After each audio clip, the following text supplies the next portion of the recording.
Mga kapuso, rambol sa mga kalalakian nagluntad sa Isla Higante sa Carles, Iloilo. Insidente nakuhaan sa video. Si Zen Kilantang Sasa nakatutok.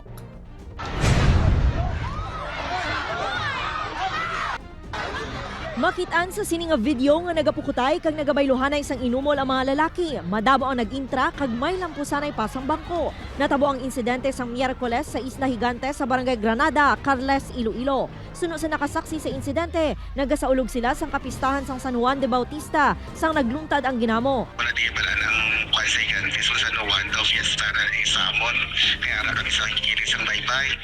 So bulbuligaw sa kilid sang baybay.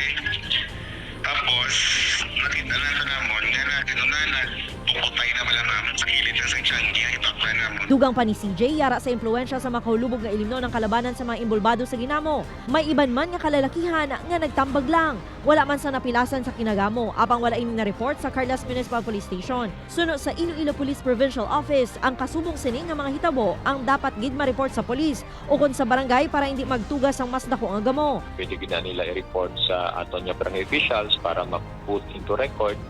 And ang tendency dira kung ma-assessment sang barangay official nga it is an incident sa katarungang pambarangay, so pwede gid na sila i-mediate. Upod kay Cirilo Randuque, Zen Kilantang Sasa, One Western Visayas.